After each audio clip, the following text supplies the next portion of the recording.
I'm really excited to have our speaker today. We are asking you to help me welcome Rick Ponce, Development and Communications Manager for Homeless Intervention Services Orange County, also known as his OC, and they are a member of the Chamber. Through his work with his OC, Rick helps share the stories, impact of an organization helping individuals and families find their way to a home since 1989. His OC provides critical housing and support services that create pathways to stability in Orange County. Rick will share how his OC is making a lasting impact in our community. Will you help me welcome Rick Ponce?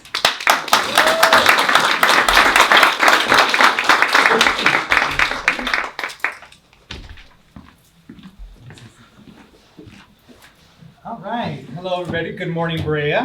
Good morning. Thank you guys for having me out and for showing up today to join Good Morning Brea and to learn a little bit more about his OC. So like Lacey was saying, we started in 1989 and we started as His House, in case anybody ever heard that term. His House was started by Placentia Presbyterian Church in '89. In 2020, we broke off from the church and became our own 501c3. We are working as his OC now, Homeless Intervention Services of Orange County. We started in Placentia. We have 3 shelters in the city of Placentia. Let's start with our mission here. So to provide safe, supportive housing and comprehensive services that empower the most vulnerable to achieve independence and break the cycle of homeless. So that's just a quick little blurb mission of what we do. So our shelters in Placentia, we have 3. One is for families with school-age children 0 to 17. One for transitional age youth 18 to 24 who are transitioning out of foster care. And also one for seniors. So that's the group that we are targeting. We pride ourselves to keep families together while they go through homelessness and help them through case management to provide resources to them so that they can move from homelessness into self-sustained permanent housing. And how we serve them is our shelters in Placentia are all privately funded by donors and by fundraising. So when we have the ability to control our own shelters, we provide programming. What that looks like is when someone comes in, they are given an assessment, they're given an interview, and they have 4 months is what we start off at. 4 months to be able to get, we identify their barriers, help them with resources to get past those barriers so that they can go into self-sustained living once they leave our program. So program means that there is a contract that they sign. They have benchmarks to meet while they're with us. Of course, they will need to be working full-time. We will help find daycare for them. Again, whatever their obstacle is so that they're able to, when they leave us, they will be prepared to be able to sustain their housing, especially in Orange County. It's very expensive. So we get them to a place to where they can do that when they leave us. Now you see probably about 6 to 8 months is the time frame in which we will see a family come through our shelter and be able to move into self-sustained living. All 3 of our programs do have the same type of programming for them. Transitional age youth, we give a little bit more time with the kids who are coming out of foster care who possibly bounced around from different areas. When they're with us, we provide the structure that they need. So when they leave, they're able to sustain their own living. Family shelter is the one to the left. Transitional age youth is in the middle. That's an ADU that is in the backyard of the actual home, which is on Bradford. All 2 of these locations on Bradford. And then the last is our shelter for seniors, 55 plus. 1 room in that shelter for seniors is designated for females who are re-entry from incarceration. So we're trying to just reach every group of people who we find need the biggest help, who are in the situation where they are not able to find a home right away, or they find themselves in a situation that is requiring them to actually live in their car or to stay with a friend or a family member. So the 3rd shelter we have is in the city of Orange. This one we just acquired in October. And it is an emergency shelter for families, one of its kind in Orange County. So emergency shelter, there's a lot of individual shelters. When you think of emergency shelter, those are for adults. 18 and over. So if families find themselves in that situation, adults go to the individual shelters, and then the children have to go to CPS. So this is a very unique way where we're able to keep families together while they transition from homelessness into permanent housing. The shelter in Orange is a 90-day stay. There is requirements. We do receive some city funding for that shelter. So there are requirements like from 9 to 2, they must leave the premises. When they come into us, we meet them where they're at. We provide breakfast, lunch, and dinner for them. All of their washing needs, clothing, washing needs, bedding, all of those types of things. But again, it's for families, 64 beds at this location, and 80% of it is for children. We have children there. So we just acquired the building in October. It was owned by a different company. We were running services. We now have taken on that building.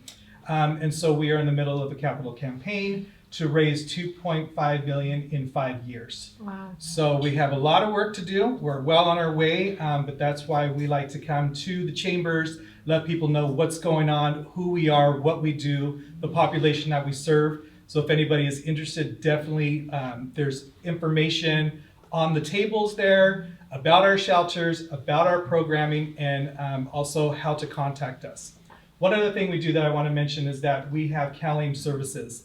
This is for folks that we can reach that are not in our shelters, but are at risk of homeless or who are literally homeless. So we have 15 case managers, each with a caseload of 30, and they all are able to reach outside of just our shelters. So last year we assisted over 400 families by utilizing this program and the services that are given to them through Medi-Cal to be able to help them get back into self-sustained living.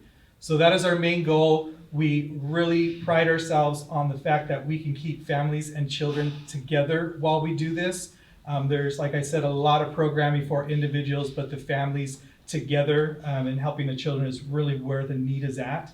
And the shelter in Orange is definitely in the need of your support to help us buy that, solidify it in Orange County for many, many years to come. So what I want to do at this point, we have a video that I would like for you guys to share. To watch, you can indulge me. It is a video that shows our shelter in the city of Orange. You'll hear from our executive director and program coordinator and some families who have gone through the program.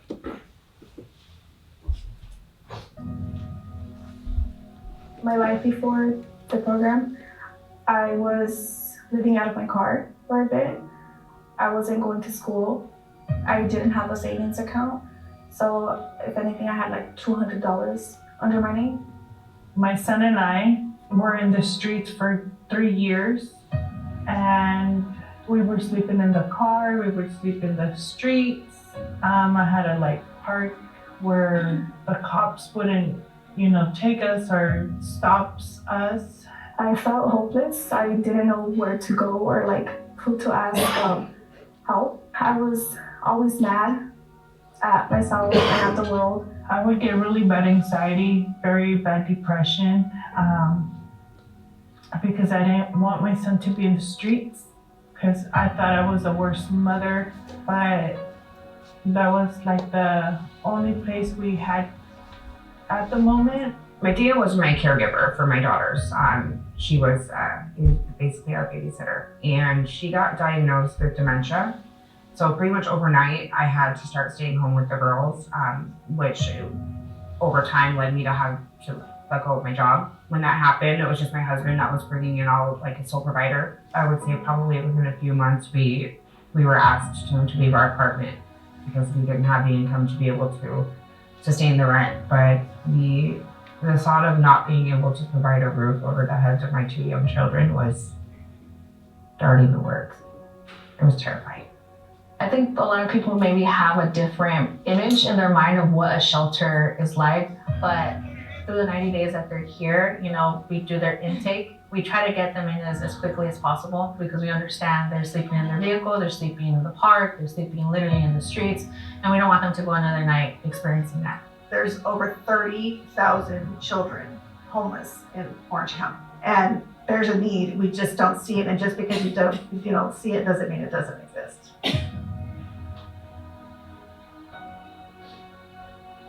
homelessness is not a one size fit all. It just made sense to bring that stepping stone from emergency service to transitional service to permanent housing. It just, that extra step was the key that we were kind of missing to help folks out. The first month that we were here, when we were reopening up the emergency shelter and we had the families coming in, seeing how they would arrive in survival mode and they just, carried all this uncertainty, carried stress, anxiety, fear, but also a sense of relief once they moved in because they knew that they had somewhere to stay, especially for their children. And seeing their confidence start to grow and start to come in, that's when I started to see the impact that this place has on the families that come through the doors. We're more than a shelter. We're not just a shelter. We're not just a place that folks are just allowed to be here and not work on themselves. We have a way of empowering these parents. We have a way of navigating those barriers and the situations. We've been doing it for a long time, and it is a different approach. It makes a difference. Once they're moved in, they meet with their case manager the following week, and it's time to start working on a program. We start creating a housing plan. We get them connected to any services that they're in need of. And then once hopefully they reach the 90 days, we're able to move them on into permanent housing and they know that they have the support of our county case manager that supports them for a year. Even though we have time frames like in our emergency shelter and our transitional home, we're not strict to that. We meet them where they're at. So if they need additional time and they truly have been putting in the work, let's give you a bit more time. We're not here to I'm sorry, your exit date was this date. No, they've been trying, they've been making benchmark goals, and if their confidence is growing and they've been accomplishing all these goals, we want to continue that momentum. I was a little skeptical at first. I honestly didn't really want to be part of a program like this, but once I was there, I felt welcomed and I felt safe. I kind of got used to the feeling of being helped and letting myself be helped. Actually, I'm very, very appreciated with everybody here. They helped my son a lot. They would talk to him. They would tell him it's not a bad thing, that we're in a better place. And my son understood. He had really good communication with all the staff here. And they treated my son well, as with myself and my partner. Once I felt helped and I seen that the program actually helps you get back on your feet, I really appreciated it, and it just made me become more open-minded and considerate about other people, the situations that people face in real life. Each and every one of the staff here is the best. I never had a problem with nobody. When I got switched to the Valencia and Orange, I was doing that great. My friends here were coming to my homework, and then I'll give my grade up and then get a single suspension detention after. So in those 9 months, tell us what you've accomplished and where you're at now.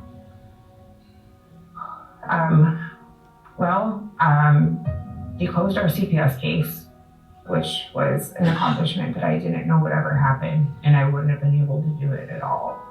There's no way. We were able to sustain our sobriety. I got my cosmetology license, I got my job. I'm doing hair again and succeeding very well at my new job, and it's just been amazing. Thank you guys so much for believing in me. I was a handful. And it's just, they would not give up on me. So, just thank you. I think what becomes possible is what we're seeing. We're seeing families graduating to permanent housing. We're seeing families leave confident. We're seeing families leave connected to vital resources that are gonna help them stay housed. We see families, not make difficult decisions or unhealthy decisions. We see families leave empowered, especially we love to see that empowerment in parents, but we also love to see it in the children. 85% of our shelter is made up of children. So we have programs for children here as well. So it's also great to see the children, give them that break of the reality of the current situation that they're in and not think about that. At the time, we had 20 families here. If we would have had to close the door, we would have had to exit them to the streets because there's nowhere else to exit them. And then it would have stopped that continuum of care. because we're the only emergency shelter. So we are the only low barrier shelter that will take straight from the streets. And so those families would have nowhere to go. They would have nowhere to go to even get a glimmer of hope to, again, self-sustainability. I think if anyone is on the fence and thinking about, should I reach out to this OC? Will it be worth it? Will it not? Or what impact will it make? Give us a call. Give us a call, and we're here, and we're not just someone else on the other line that's here to just give you a quick answer or try to, end the phone call quickly. We're here to hear you and navigate you the best way that we can. And if we have the programs that they're eligible for, definitely we'll get them connected as quickly as possible. And if we don't have it immediately, we're still here to help. We're still here to be that voice that will help you navigate any current situation. Give it a shot. We're here to support you. We're here to guide you. The children are our next generation. The children are, going to be who's running the show when we're too old. And again, if folks have the means to support the next generation, then we should really invest in community. We should invest because there are surroundings and they're going to be implementing, our needs when we leave. So, for me, it's most important to, through no fault of their own, like I said, 85% of the children here are affected and they deserve that chance. And, we all work very hard to give our own children a chance. And there's some folks that are underprivileged or have hit with crisis or have been caught in the system that they can't get out of. And if we can allow, the community to come together and give these children the chance when we have the means to do so, I think it just makes a better world, better place, a better community.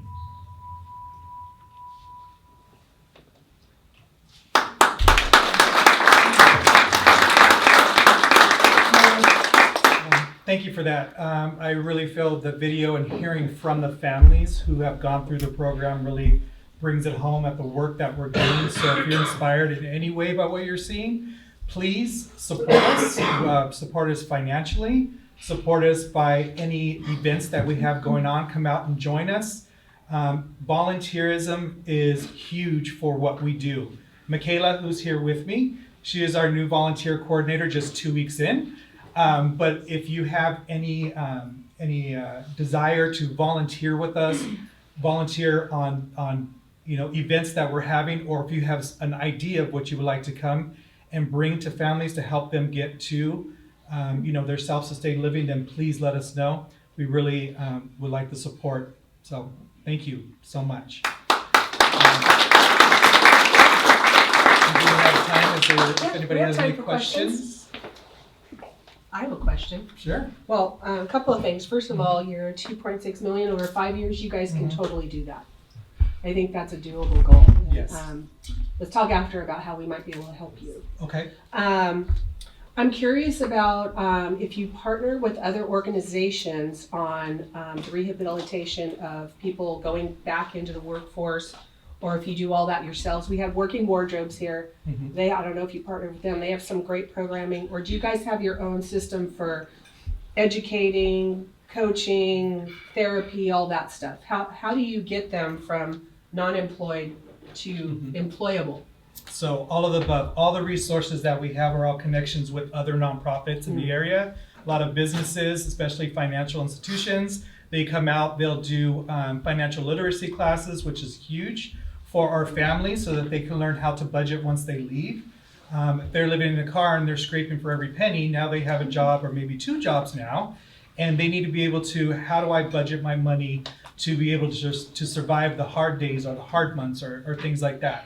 So if there's anybody out there with your businesses that you find could be helpful to us, let us know and we can figure it out. We'll sit down, we'll talk. What could you bring to our organization to help?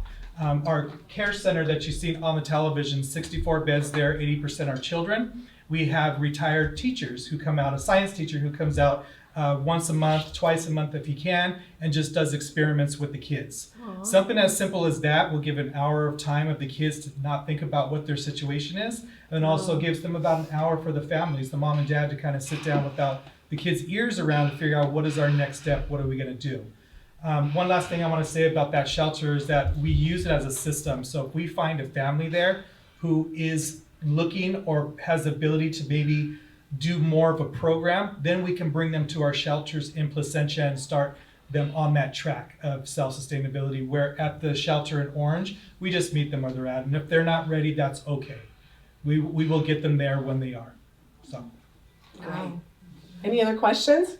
I have a question about volunteering. Yes. Do you let people that are underage, like 14 and up, if they come and do something with their parents? I mean, I'm part of National Charity League. I'm just wondering if you guys have any kind of partnership. We do. So we do like the parents to come with them, but if there's a situation where there's a group of kids and they're under 15 or under 15 is usually where we see. If they're under 15, we have a release that the parents would sign to say that they can go to an event, a volunteering event at our shelter. And we will have at least one volunteer, of course, over the age of 18 that can kind of be the guide for them. Our volunteer coordinators are at the events when it happens to kind of greet them and give them an idea of what's happening or answering questions. But it's in a controlled environment, and we definitely can do that, yes. Anybody else? All right, Rick, thank you so much.